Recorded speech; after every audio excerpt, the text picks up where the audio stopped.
Sometimes just putting implants into the breast isn't enough. Dr. Dunkley will be performing a procedure where he will be boosting that bosom with both implants and a lift. Watch it today on The Younger You. I'm on top of the world, now I'm living, and the good just gets better, keeps on giving. Not even close to the end, it's just beginning. Life is getting lighter while the days are getting brighter, yeah. And it's so good, I won't even worry anymore. Took all my cares, still can kick them all out the door. Go on and try, come and tell me what you're waiting for. Move and keep them going till your life is overflowing, yeah.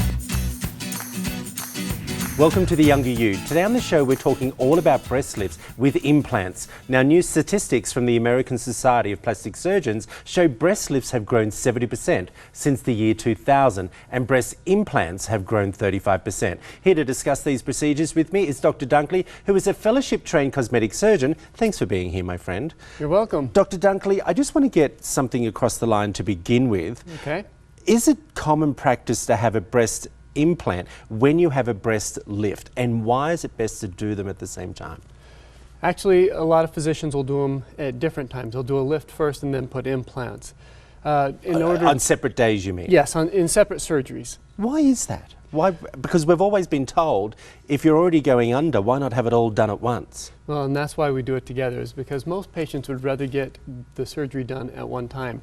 But you're doing opposite things when you do a lift with implants. You're putting an implant in to expand the breast, but you're also doing a lift to reduce and lift. Okay, tell me the two different type of implants that we can talk about today. Okay. Silicone versus saline. Saline. Okay, now we've actually bought some with us today. Yes. But first of all, let's just talk about the difference to begin with. Okay, so there's two types of silicone implants and then one saline implant. Saline implants are just filled with an IV saline solution. They actually have a silicone shell, but they're saline filled. The silicone variety have a silicone shell and have some form of silicone inside of them as well. The reason there's differences is one of the silicone implants is a little softer, the silicone's not as firm. The other is a little more firm to prevent rippling. Okay, now you've got three very different looking ones to me here, and they all feel differently. Let's start off with this one here. It's more textured. Is this silicone? Yes, it's silicone on the inside, but does have a different line or a liner on the outside.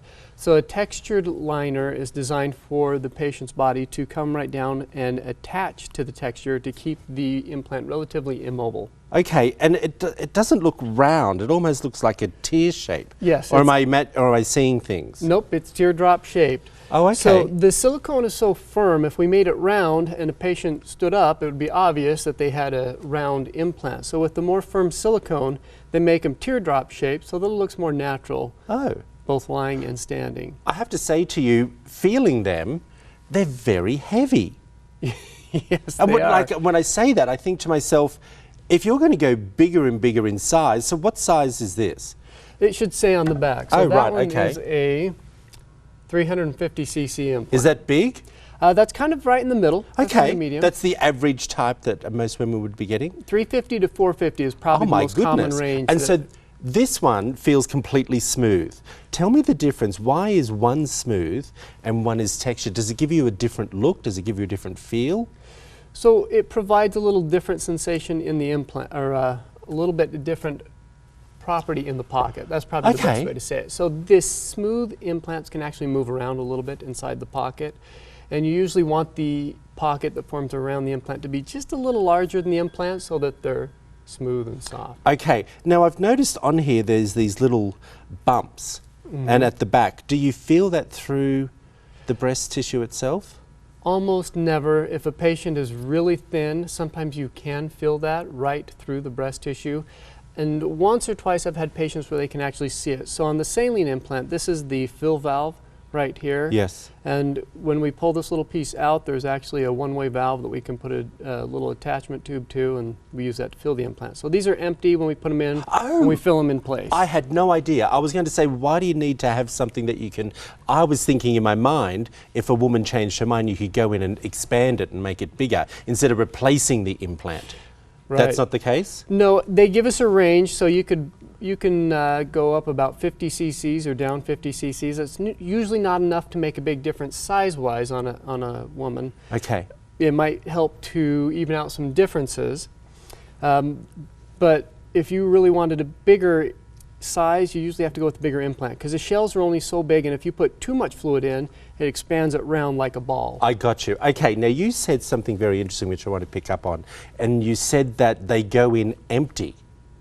Is that correct? They must have something in them to begin with, because otherwise it'd be just like a little piece. It's not rubber, is it? So Yeah, how do it's you... empty and it's flat, and we get all the air out of them, and then we put them in place, and then you start filling them. So I've seen lots of procedures, and we have done them as well, where we actually take the implant out, all right?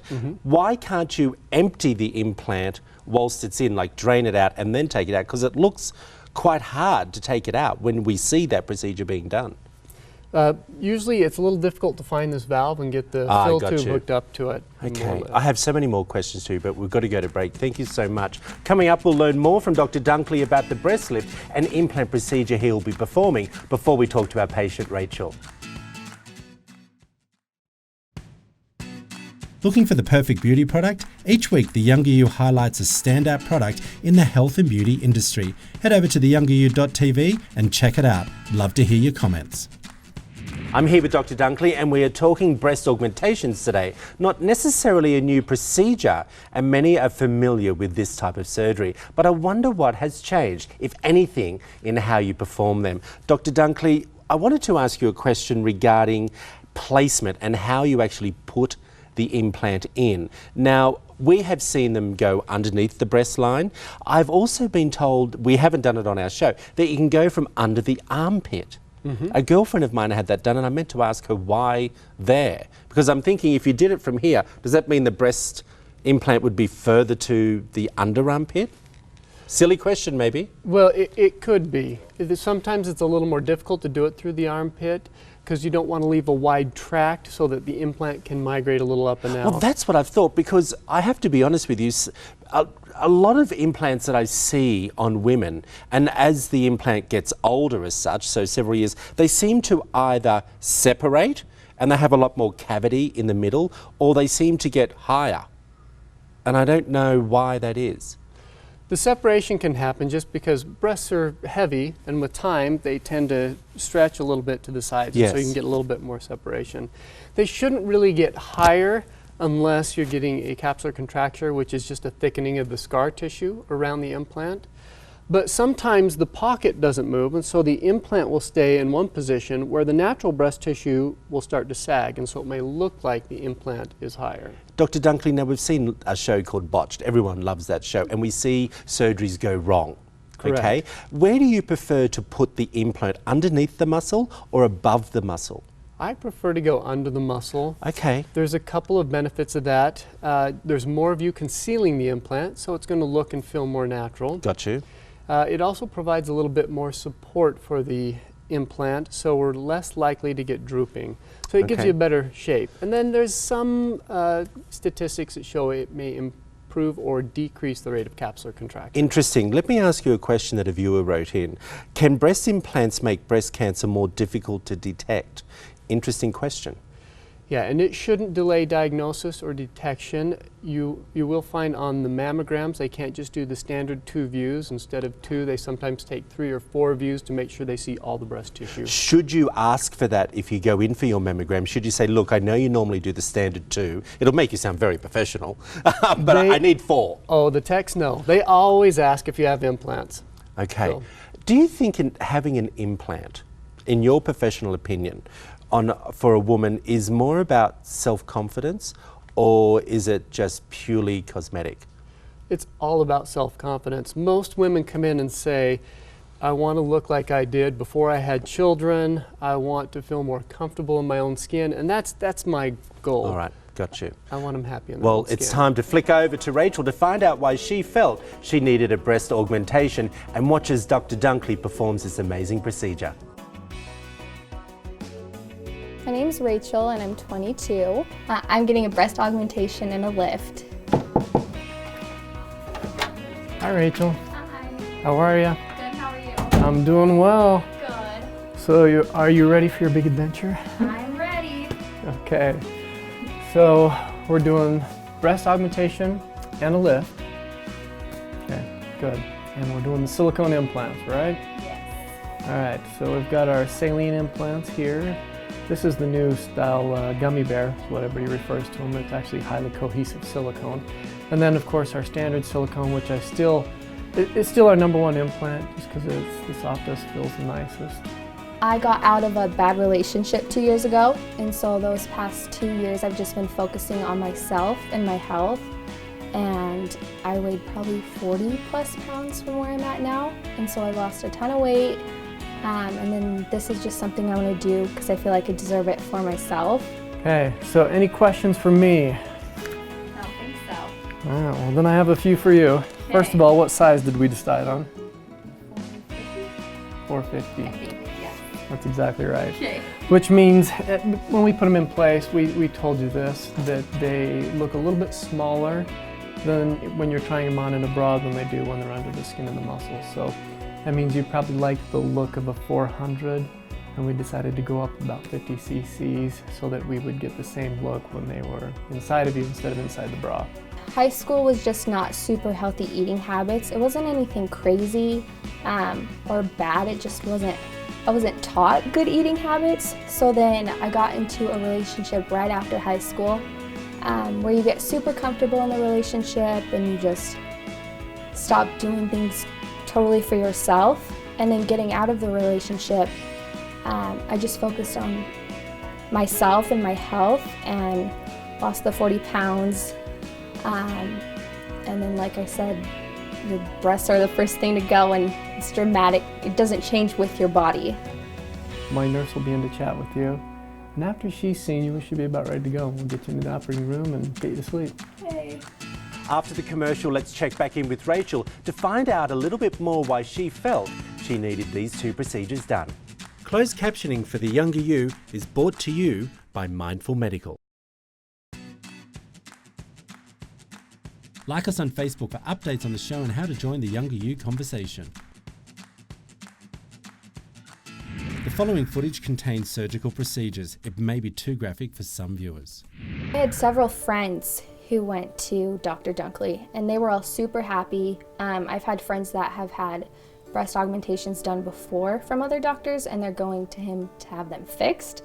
So that just kind of reified the fact that that was like a good choice for me. When we put in implants, I guesstimate that the first 150 cc's is just going to make them a fuller cup of whatever they are. So a 150 cc implant would take a B to a full B. After that, every 100 to 150 roughly gives you another cup size. We did a 450 cc implant, so I'm assuming she'll be about 2 cups bigger, but it's not an exact science.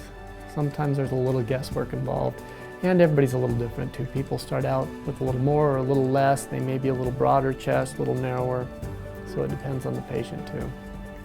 It wasn't like going from being super large, and then it's not like they got dramatically smaller. They just obviously didn't match up with how my body was changing. So it didn't really affect me a ton in that aspect, rather than they're just not what they used to be. And obviously that's something you can't change with the gym.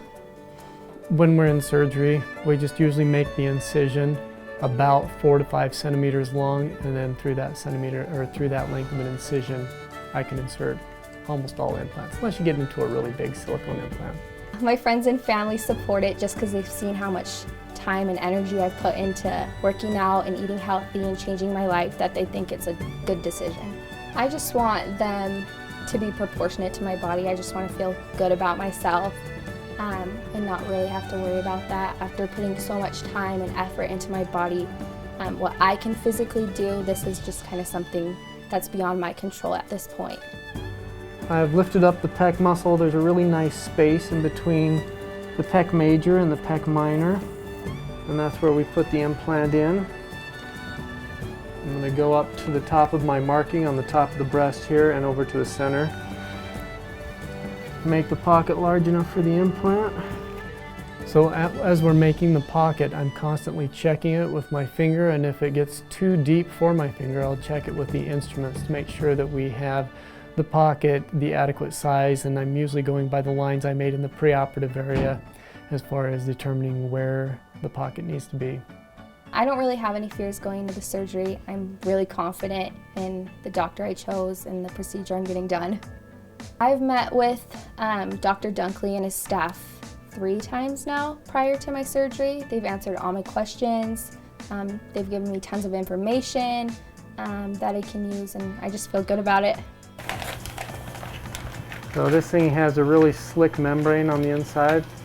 When we get it wet, it activates it, and then it lets that implant slide really easily on the inside there. A Keller funnel looks kind of like a cake decorator's icing bag. We use it to put the implant into the pocket so that we can avoid getting it in contact with the skin and any potential contaminants. So in the preoperative area, we always measure and mark the patient. When we have the implants in, sometimes things can change a little bit. It's a lot easier to take out some of the excess skin when there are no implants in place. So we always staple according to our markings in the preoperative area and then sit them up to make sure that everything is right where we need it. It's kind of the measure twice, cut once philosophy. It's our second measure before we actually start making some skin incisions.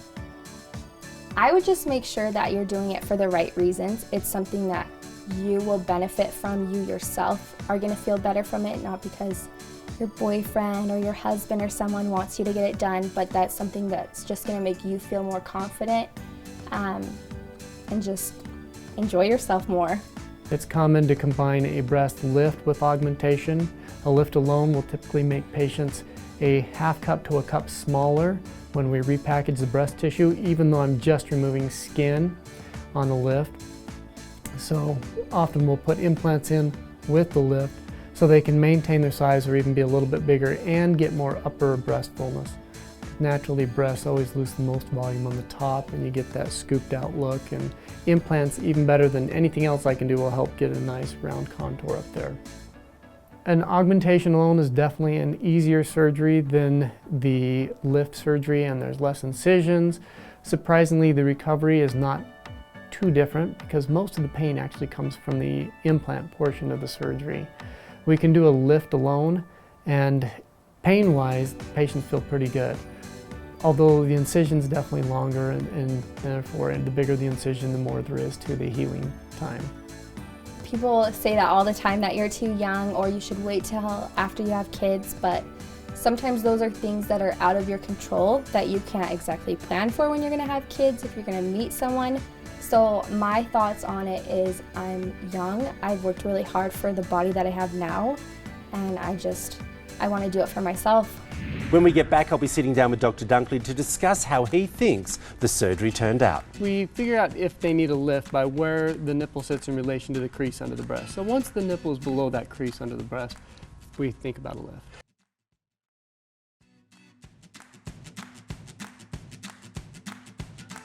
Well, usually at this time we are seeing the aftershots of our patient. However, Rachel wasn't able to make it in for today's filming. But not to worry, we're joined by Dr. Dunkley and 2 of his past patients who underwent the same breast augmentation and lift procedures. Crystal and Bridget, welcome to the show, and thank you for stepping in for Rachel. We really appreciate it. Before we get started, I want to ask both of you your age, because to me you look pretty young. How old are you? I'm 30. 30 and? 25. 25. Okay, Dr. Dunkley, I want you to be honest with me here. Okay. When I hear 25, I thought you looked a lot younger than that as well. I was a little surprised at the idea of doing a breast lift and implant. Am I wrong in my thinking? Well, there's no set age. If a patient's over 18, they're welcome to come in and we can discuss their breasts. And unfortunately, not everybody, when they develop, gets nice breasts. Sometimes they are droopy or saggy and they're just not happy with it. Why did you both feel that you needed to do this? Mine was after pregnancy. Okay, common thought for most women. Yeah, okay. They became droopy and I wanted them back to, it's kind of funny, but I wanted them back to my engorged size, like when I was breastfeeding. Okay, interesting.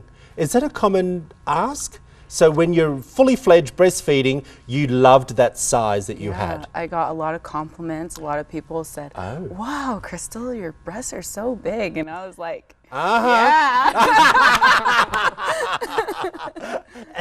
Have you had women ask for that before? It's a common description. Okay. Women come in and say, I really liked the size when I was breastfeeding. Bridget, tell us your story. Why did you feel you needed to have this done? Well, I originally went in for something completely unrelated, and you know, I kind of talked to Dr. Dunkley about, you know, other things that maybe I wasn't happy with, and he was explaining to me that I could get a lift, but by doing that, that I would lose a breast size, essentially, because of how that's much interesting. tissue. So that is normally the case. If you have a breast lift, you will lose a breast size. Yeah, usually with a lift alone, you lose a cup. Okay, interesting. Well, are you both ready? I'm dying to see your before and after shots. Let's take a look at yours first, Crystal. Okay, this is the side profile. All right. I wanted to, and I asked you off camera, Dr. Dunkley, is the word droopy or saggy the correct terminology? Because they do look low. Yeah, that's exactly what I discussed with the patients. There's a technical term called ptosis, but nobody knows what that means. We just say droopy. Okay, when you just saw that picture, how did that make you feel? It didn't make me feel good. You were like, get them out Yeah, of I'm here. like, yeah, I love my breast now. Okay, Bridget, let's take a look at your side profiles as well. Okay, it almost looks teardrop-ish to me. Is that correct, Dr. Dunkley? Yeah, we figure out if they need a lift by where the nipple sits in relation to the crease under the breast. So once the nipple is below that crease under the breast, we think about a lift. Okay, we're dying to see your after shots. You ready to have a look at yours, Crystal? All right, let's take a look. Okay, is this the size that you were when you were in the midst of breastfeeding? 2 cup size bigger. Oh, you actually went bigger. Yeah. Oh, so you told me a little fibby before. You just said, I needed that size only. Yeah, I needed that size, but I went a little bit bigger. Why bigger? They felt good when I tried them on. They just looked good, and I was like, I was like, these are the So ones. did your girlfriends and family say to you and your husband say, you know, there's a big difference after the breastfeeding when you had the implants done? Yes, my family, they were all like, wow, you went really big. Okay, okay.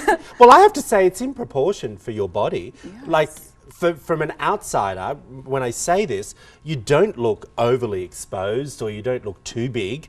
And I have to say, do you feel the same way? I feel the same way. Okay, that's all that matters. Now let's take a look at your after shots as well. Wow, they're a big difference. They look a lot higher from the side profile that we saw with the before shots for Dr. Dunkley. Absolutely. That's the goal. We want them higher on the chest. How do you, up and perky, is that what we say? Yep. How do you feel now you've had them done? Like a completely different person, Really? honestly. Even before, I feel like I mean, I've had kids as well, and I also lost 60 pounds was Oh my gosh. the reason for, you know, why I did it, but completely, it's honestly, it's been a huge change. Well, ladies, thank you so much for coming in. We really appreciate it. Dr. Dunkley, again, thank you so much. We really appreciate you being here. Breast tissue that is deflated after weight loss or pregnancy may benefit from a lift and an implant together. As we've seen from our patients, it can also restore your self-confidence, self-esteem, and make you feel beautiful all over again. And remember, true beauty is being the best possible version of yourself on the inside and out. Now, for more information about the show and Dr. Dunkley, please visit our website at theyoungeryou.tv, and I'll see you next week. Next week on The Younger You, Trilogy Medical Spa will be showing us a procedure that freezes away the fat. That's right, non-surgically. CoolSculpting is a newer technology that utilizes cold therapy to freeze the fat tissue underneath the skin. We then massage it, it crystallizes, the body then absorbs it, basically eats it up and disperses the fat away. The Younger You set provided by Madison McCord Interiors.